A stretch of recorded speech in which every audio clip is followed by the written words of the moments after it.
Happy Independence Day.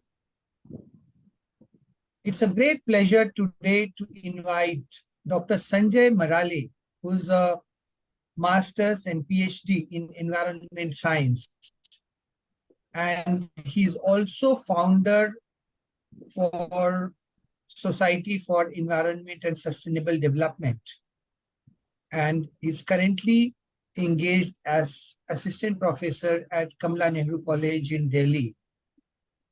So, such a pleasure to have Dr. Sanjay Marale on the program.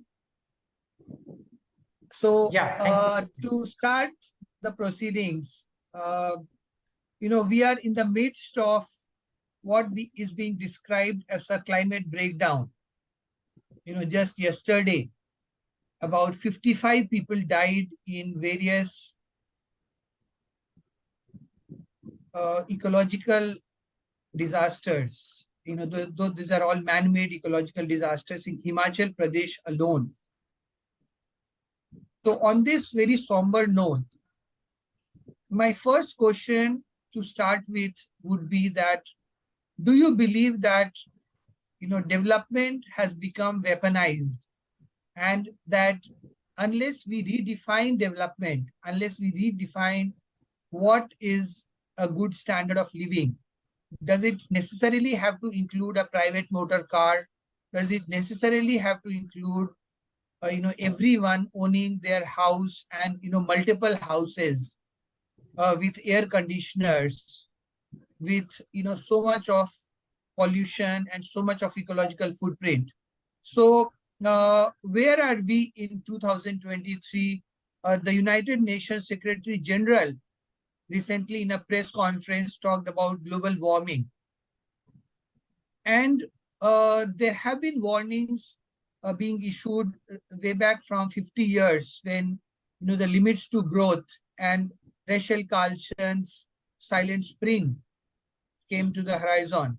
So why are humans sleepwalking to disaster under the delusion of development? That's my very first question to you. Yeah. Thank you, sir. Thank you. So our today's discussion is a bit focused on the environmental science, its scope and importance. So I would like to first very important point I would like to highlight is the holistic understanding of the environment and human life. So without holistic understanding of these two important aspects, that is environment and human life, we will not be able to develop. And even though we are developing, that will be negative development, that will not be positive development. So when we are trying to understand the environment, the definition of the environment itself is sum total of the conditions which influence growth and development of the organism. So whatever conditions are there in our surroundings, all these conditions influence the growth and development of the organism. So that's why environment itself is a subject which is very broad in scope. And the United Nations in its Sustainable Development Goals framework had given a lot of space for the environment subject. For example, goal number 3, health and well-being. For example, goal number 7, energy. For example, goal number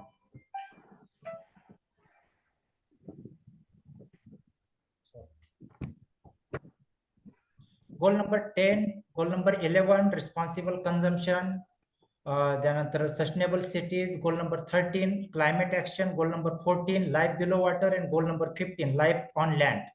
So all these goals are very important to take care of the environment. And if we don't have better environment, our health will be negatively affected. So this is how the environment is very strongly connected with the human health and human survival and human development. So without better environment, development is not possible.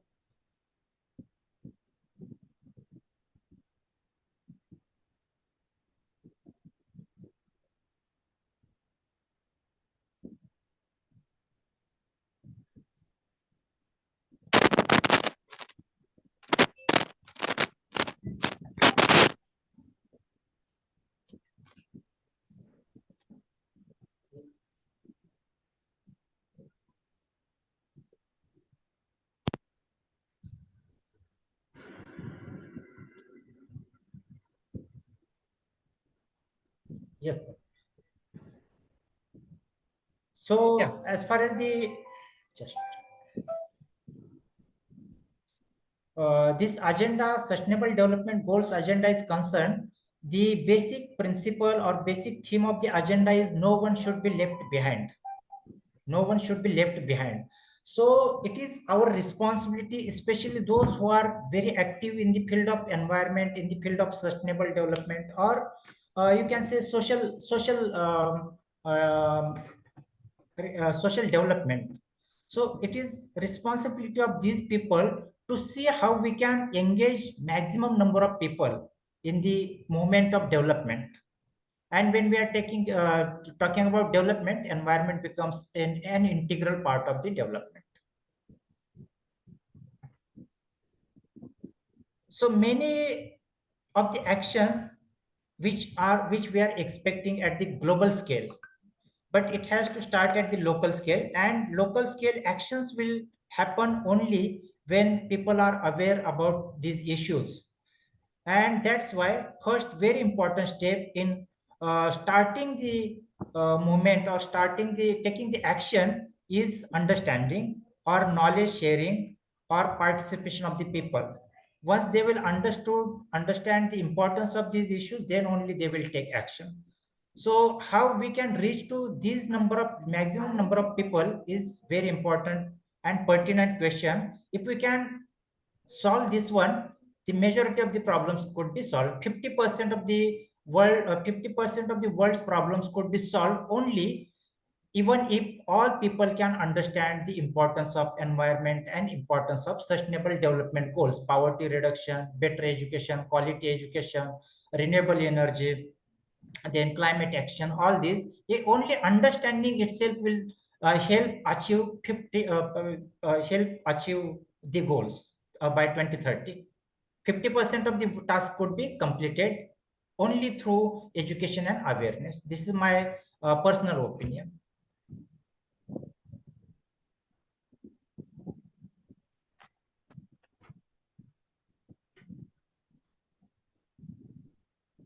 And in the goal 4, there is specific target. 4.3 target is to reach to spread the knowledge about environment and sustainable issues to all the people of the world. That is target number 4.3 or 4.4 is there.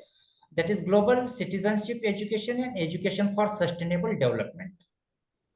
So how come we can integrate this education this develop curriculum this syllabus into the curriculum, and how we can assess the students, how we can make it the part of the lifelong education?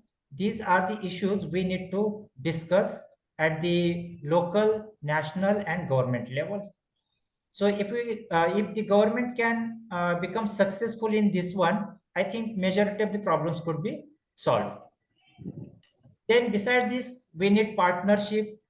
Beside knowledge sharing, we need partnership, because one person or one organization, one institution, one government will not be able to achieve the sustainable development goals unless and until there is a greater partnership at the national and international levels. So partnership is also very important, and there should be some kind of mechanism where we can share our resources, and partnership becomes possible. So these are some of the important points as far as the sustainable development goals are concerned. And secondly, uh, as far as the health issue is concerned, out of 4, that is 71% of the people right now Dr. globally Marale, are before dying we because of the move to the non-communicable health disease. point, Dr. Marale, I have a question on the very notion of sustainable development.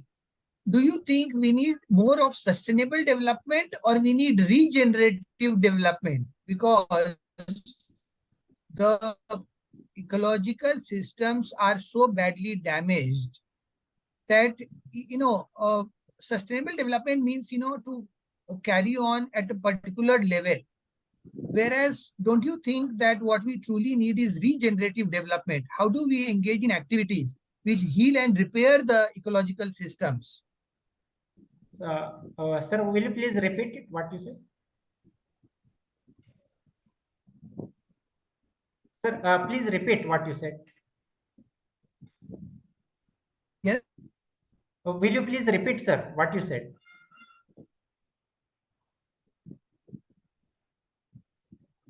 development which heals and repairs the ecology.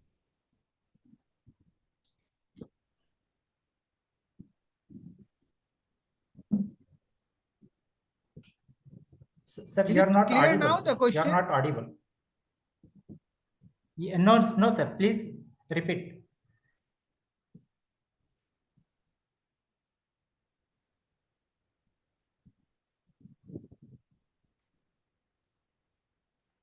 Okay, let me do one thing. There's a fan.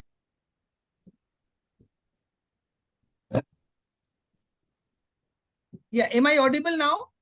Yeah. Okay, all right. Yeah. So see, there was this noise from the fan because of which the voice was not clear. So my question is that shall we continue to harp on more of what we define as sustainable development, which means marginally reduce our consumption levels to what I would like to call as regenerative development, how to move away from activities which further damage the ecology to activities which heal and repair the ecological systems.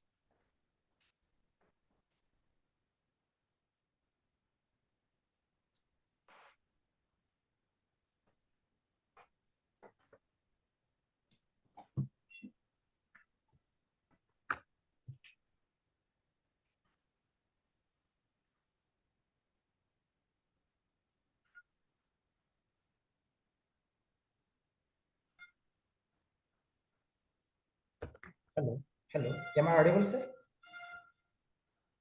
Hello. Am I Yeah. audible, sir? Okay. Yes, Thank you. yes. Thank you. Yeah. Yeah. So now what is required is lifestyle change. Lifestyle change for both the human health, our own health, as well as environment. So 71% of the global deaths are happening because of the non-communicable diseases.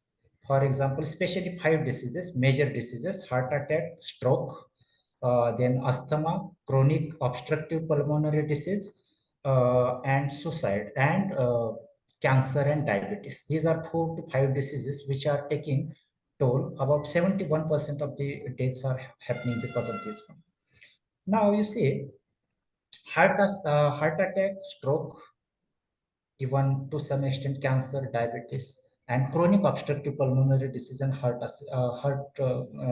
chronic obstructive pulmonary disease and asthma. These are closely related to the air pollution, very strongly related with the air pollution. So when we are talking about cancer, or you can say diabetes, not only air pollution, other environmental conditions are also affecting these patients. For example, aesthetic pollution, solid waste is scattered here and there, rubbish, garbage, all these things. The psychology, and secondly, as I said, 8,30,000 people are committing suicide every year.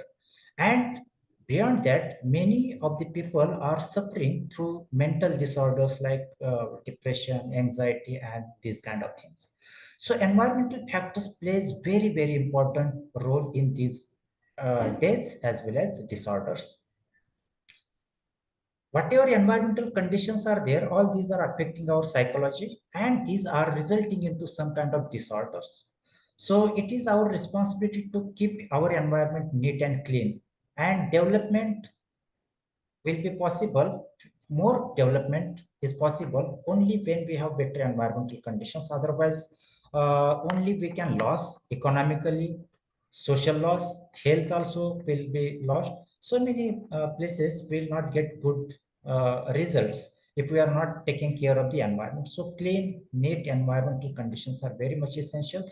Protecting our surrounding, protecting our natural areas, forest, wetlands, then coral reefs, all these ecosystems which are very sensitive ecosystems are very, very important, and we need to take care of these ecosystems. Then only better and sustainable development itself is possible, I guess. Yeah, very important points that how you are saying that environment degradation is taking a toll on our health and increasing the accident rate.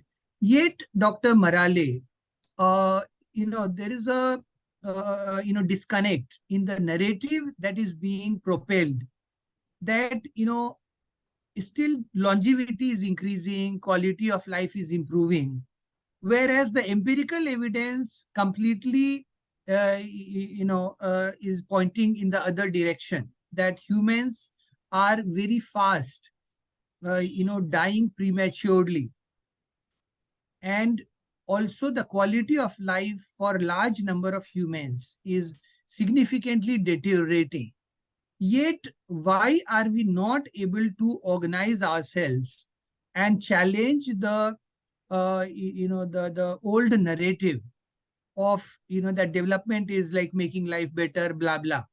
So all that blah blah that goes on needs to be checked, needs to be reversed, so that people wake up, because people act on the narrative that is being dumped on them. People do not have the sensibility. Large number of people do not have that consciousness level to take decisions for themselves. They follow what the government tells them, what the academia tells them, what the media tells them. So do you think that academia is failing very badly in leading from the front, in setting the right narrative on what is science leading towards? So rather than parroting what United Nations tells us, or governments tell us, and just to defend our professorship, our positions in the universities, colleges, so has the draconian kind of control on academic positions defeated the very purpose of science, and students are being cheated because they are not getting the right information, updated information. Yeah, yeah, right. So this is not the fault of one particular government or one particular institution. This particular term, one particular term is used, that is globalization of the unhealthy lifestyles. So it is not happening at the local level; it is happening at the larger scale, global scale. Whatever Americans are doing, we are simply following these people, because we need car, we need fridge, we need refrigerator, we need air conditioner. All this is called as globalization of the unhealthy lifestyles. So, and what is the result? Result is diabetes, result is aesthetic asthma, result is uh, air pollution related diseases. So this is unhealthy lifestyles which we are just catching from the developed world, and we are forgetting what kind of other development they have done. So we need to see in more greater framework what is the meaning of development. And that's why the sustainable development goals framework has given a proper definition and proper targets, what we are supposed to do. That only, if we can do that only, our purpose will be solved. No need to go this direction, that direction, left and right. Only straightforward direction action plan is prepared by United Nations. We just have to follow. We just, whatever action they have to ask us to take, we just have to take the action. That's all. For example, a simple example, if we have to reduce the air pollution, and if we have to reduce the air pollution, we need to reduce the number of cars, number of vehicles on the road. We need to increase the public transport. And when we are increasing the public transport, when all the people are traveling in a single bus, the equality will automatically come. One person coming in the 1 crore rupees car, and another one is going by bus just paying 5 rupees. So this is again increasing the inequality.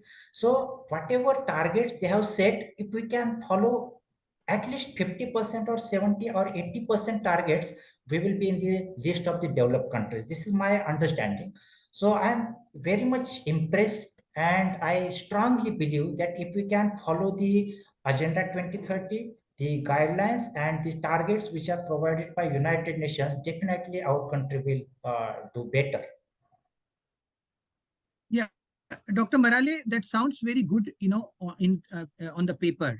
But Yeah. what, people around the world, in various social media forums are asking is that, the people who are telling us that, reduce carbon footprint themselves are flying in private jets instead of, flying in the regular airlines.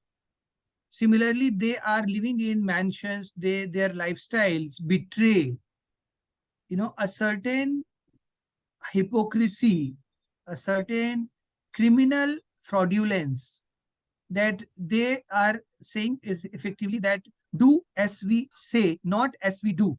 So ये जो कथनी और करनी में बहुत बड़ी खाई बन गई है। अब जैसे हम उदाहरण के लिए प्रधानमंत्री नरेंद्र मोदी जी का ही अगर जो उनकी जो दिनचर्या दिखती है, जो जो सार्वजनिक है, उसमें हम देखते हैं कि सारा कुछ मतलब पर्यावरण को बर्बाद करने का ही मतलब है। महंगी गाड़ियां और प्राइवेट जेट वगैरह सारा कुछ, मतलब यहाँ तक कि हॉलैंड के प्रधानमंत्री ने उनको एक साइकिल गिफ्ट की, पर उन्होंने ये भी अपनी जिम्मेवारी नहीं समझी कि उस साइकिल को लेके युवाओं को और देश को प्रोत्साहित कर सके। वो साइकिल को कहीं छिपा के रख दिया गया।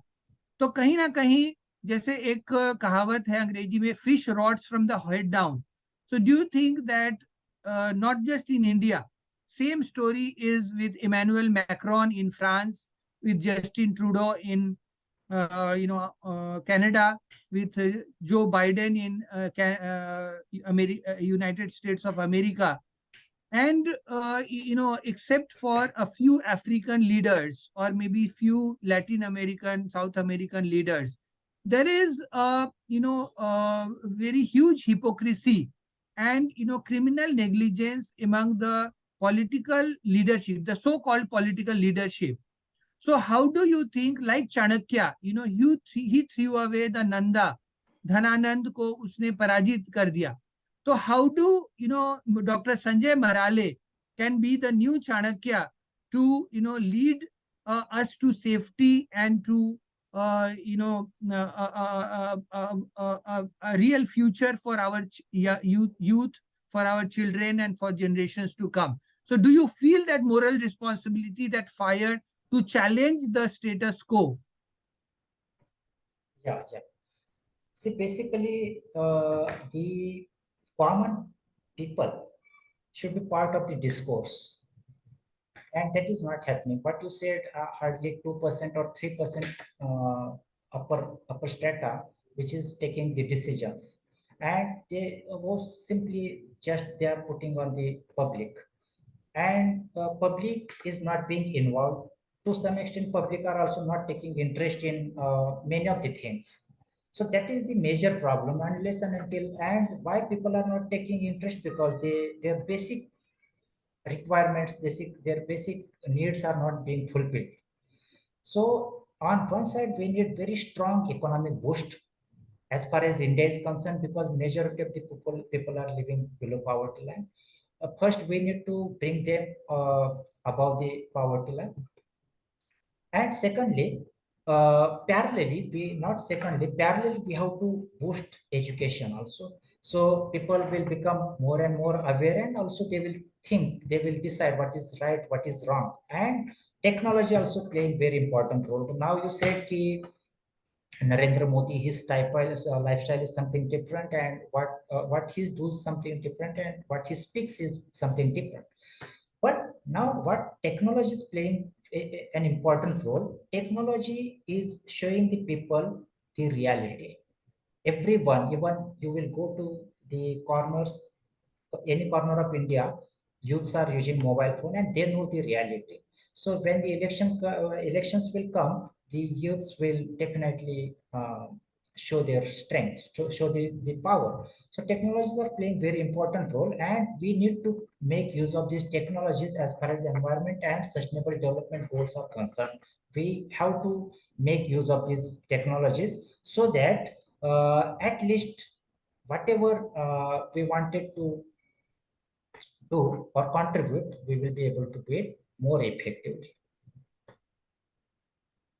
Yeah, so as you said that people have to be lifted from the poverty line, and you talked about that they need to be educated. But in my experience, of moving to remote areas, including parts of Vidarbha, is that there is a traditional wisdom of the society that gets passed on, and that doesn't depend on formal schooling. So to protect nature, to plant more trees, to not pollute water, and to treat it as sacred, our rivers, our ponds and wells, has is so well ingrained. So on the other hand, the so-called formally educated people are the big polluters. So there is a huge kind of contradiction and disconnect between what education is actually delivering. Similarly, there's been a very powerful thinker, Wolfgang Sachs. I'm sure you have come across his, Development, A Guide to Ruins, the series of essays that he wrote 30 years back in 1992, which was published in the New Internationalist, in which he talked about the difference between poverty and frugality. So he said that modern, education has a jaundiced bias to treat frugality and subsistence level living as poverty. So, for example, he says that everything doesn't need monetary transaction. The community takes care of lots of our needs, which are not transacted. Like, there are no transactions within the family. So the village was like a family, and also the world was like a family. So this spirit has been, destroyed and defeated to make way for, mercenary greed and, hoarding has been, very much glorified. So the meme that is said that if, let's say, a group of monkeys are sitting together and one of them has hoarded dozens of bananas and others do not have, then we would say that that monkey is greedy. But if humans do the same, then we put them on the cover of Fortune magazine and we celebrate them as, number one, number two, number five, etc. So this, hypocrisy, this immorality, how do you think you as an environment professor uh, can make a firm resolve today on the and I'm so thankful to our mentor Rajiv Anandji of Zena that he chose this particular day of independence uh, for India from the clutches of British Raj. But are we really free is my question, to take the decisions that are in the best interest of the country? Even Britishers were not taking all decisions which were, harming the people. But are we taking better decisions than the Britishers? I think there is a huge question mark on that. Just replacing the white-skinned Britishers with, brown-skinned, with, more environment destructive and more anti-people policies, doesn't make any difference in the life of 1.4 billion people in India, and similarly, of the 8 billion people around the world. So, Dr. Marale, you are a young professor, and you have done most of your education in environment.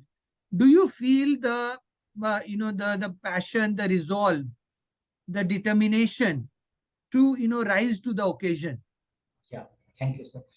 What I'm expecting, our children should be the global leaders in future, because whatever issues are arising, most of these issues are global issues. And this is the great opportunity for the people who are taking education and our children also. So what is expected is that they should dive into it. They should jump into these kind of issues. Now, what is happening? Most of the children, you can see, they are stuck up to the mobile phones. They will simply all the time they are into the mobile phones, But isn't and that the the fault of the problems are becoming parents? so serious. Problems are becoming so serious, and as I said, these are global problems, and there is a great opportunity for the children and youth to become the global leaders. So these kind of skills we need to learn to teach them. Then only I see some hope only through the youths and our children, because how much one person can do, hardly we have resources to change the world, but together we can do it. Together we can do it, and teaching to the children and youth is the only best weapon, in my opinion, which can change the world.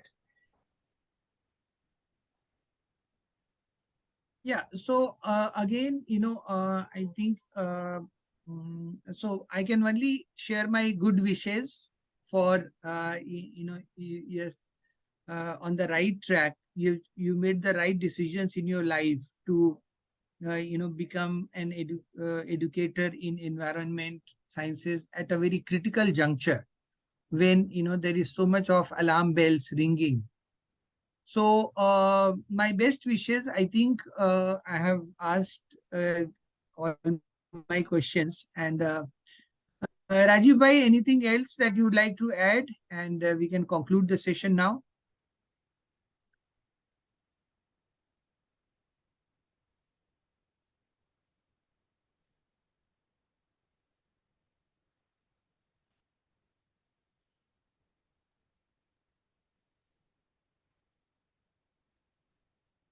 Rajiv bhai,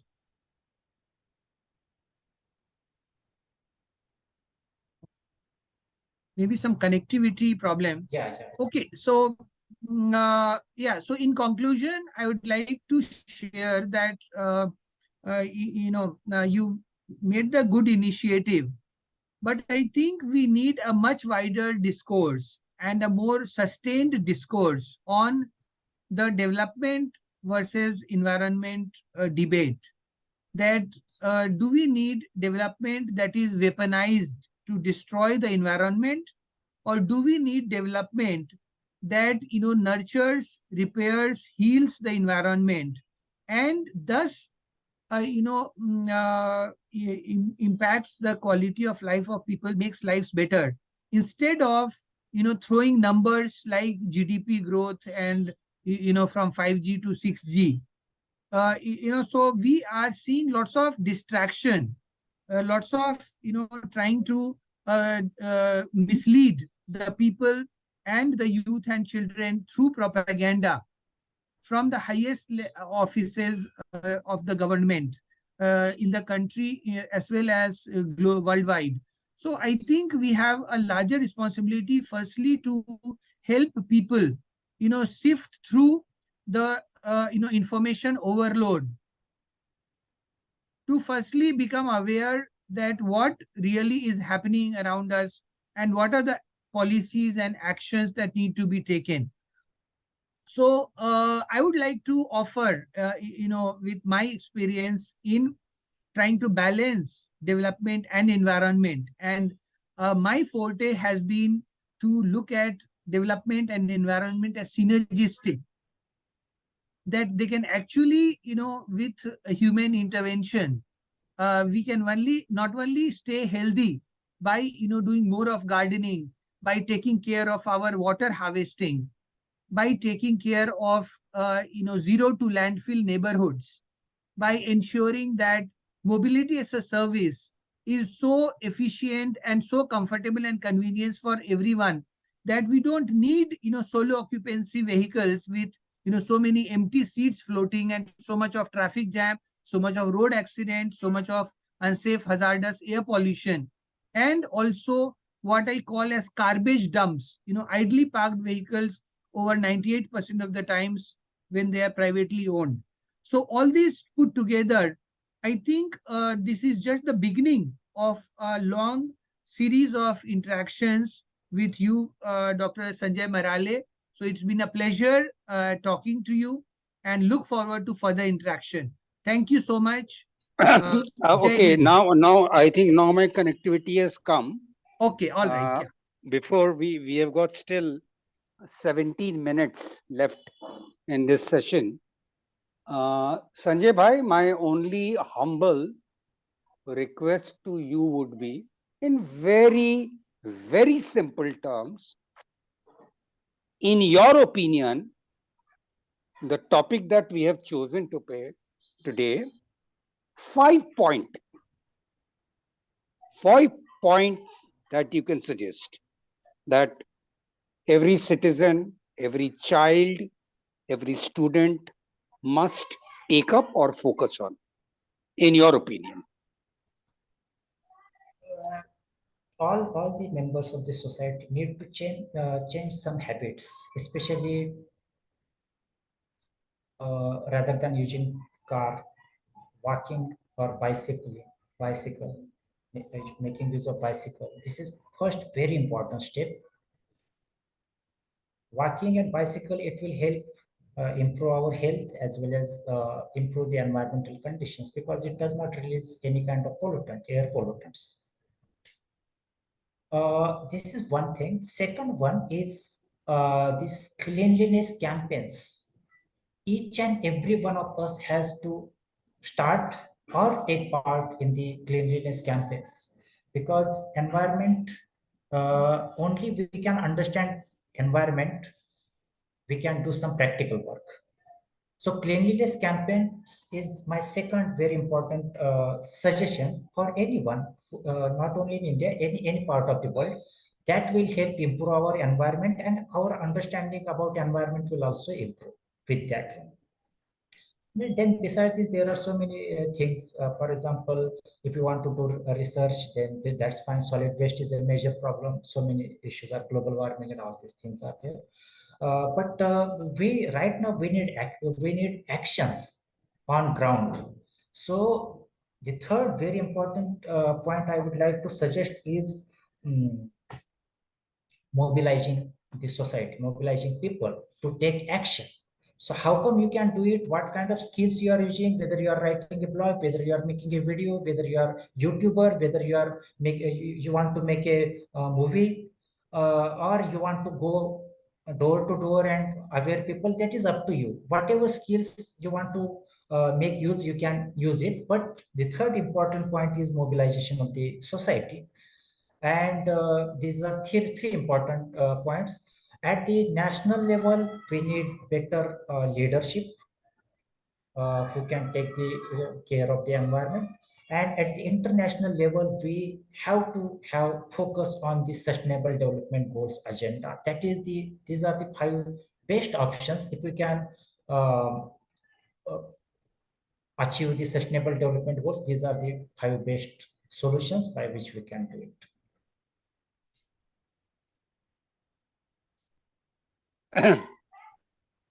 Chandra Vikas bhai, you can wrap up. We have got 3 minutes. Yeah. So, as I shared just before you connected, that it's been a great pleasure interacting with Dr. Sanjay Marale, and I would like to especially congratulate him for having chosen a very right, career path in environment science education at a very critical juncture for humanity.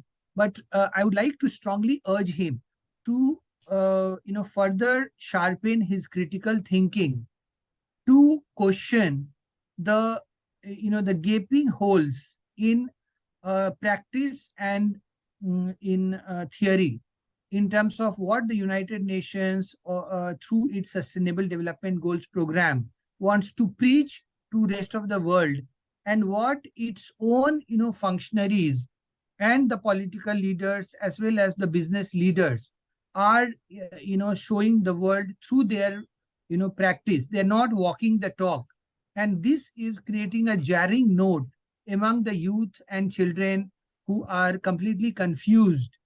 And this is also very unfair to people who are getting victimized in vulnerable areas, like we witnessed in Himachal Pradesh alone. There have been 55 deaths from cloudburst and landslides since yesterday in the last 24 hours alone. So similarly, there are forest fires happening around the world. There is flash floods. There is heat domes being created. So all this put together, I think that like Chanakya, challenged the Dhananand, the power structure at that time, and led from the front. I would strongly urge educators like Dr. Sanjay Marale to rise to the occasion and lead from the front rather than becoming just passive conveyors of whatever knowledge that multilateral institutions like United Nations, the government and the government controlled scientific establishment wants to feed through its propaganda machine. So this will be a great service to humanity as well as as the karma of your as environment educator. So that's all I'd like to share in this session. Rajiv bhai, thank you so much for the opportunity, and thank you so much, Dr. Sanjay Marale, for sharing your thoughts Thank you, and for Rajiv ji. enlightening us. Thank you, both of you.